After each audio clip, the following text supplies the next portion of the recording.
자, 이 논어라고 하는 텍스트에서 이른바 정치와 관련해서 가장 주목받아왔던 단어를 말한다면 위민 혹은 민본이라고 말할 수가 있을 것 같아요. 자공이 공자에게 묻습니다. 정사에 대해서 물은 거예요. 네. 정사라고 하는 말은 행정을 어떻게 수행할 것인가와 관련한 질문이거든요. 그런데 공자가 이렇게 답변을 해요. 양식을 풍족하게 하고 군비를 충분하게 하고 백성이 신뢰하게 하는 것이다.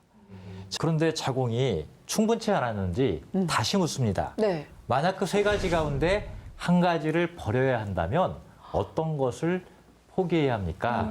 라고 하니까 공자가 군비를 버려야 한다라고 이야기를 해요. 네. 근데 더 재미난 것은 네. 자공이 다시 묻는다는 거예요.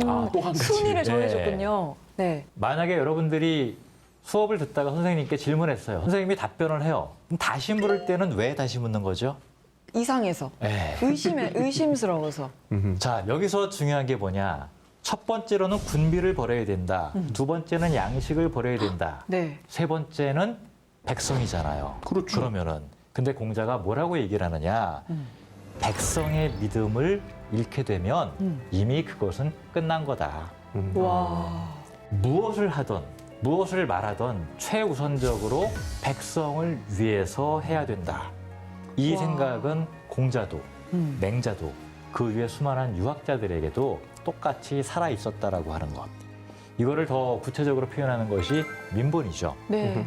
자, 19세기 말 20세기 초반에 서구의 민주주의를 수용했던 동아시아의 학자들이 민본과 민주는 다르다라고 분명하게 밝히기도 했어요. 왜냐? 민주주의라고 하는 것은 왕이 없는 세계, 네. 모두가 평등한 세계에서 선출된 사람과 선출하는 사람이 함께 만들어 나가는 세계라고 분명히 알고 있었거든요.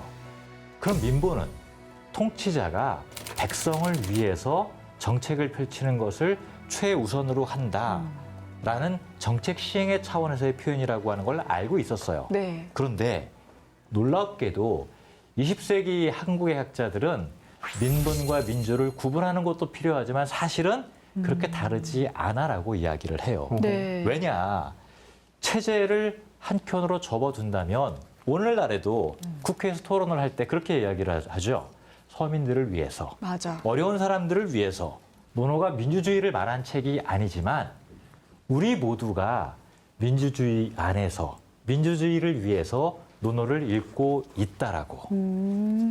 저는 오히려 체제의 차이는 있지만 정말 맥이 닿아 있다고 느끼는 게 왜 링컨도 국민에 의한, 국민에 위한, 국민의 정치라고 얘기를 한 것처럼 아니 공자가 모든 걸 다 버려도 백성은 버릴 수 없다. 백성의 신뢰는 포기할 수 없다.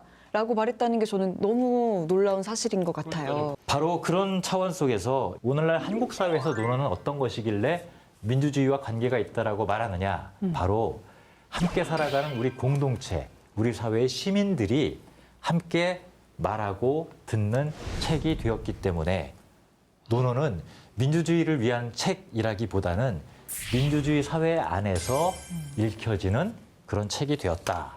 이렇게 말할 수 있을 것 같습니다.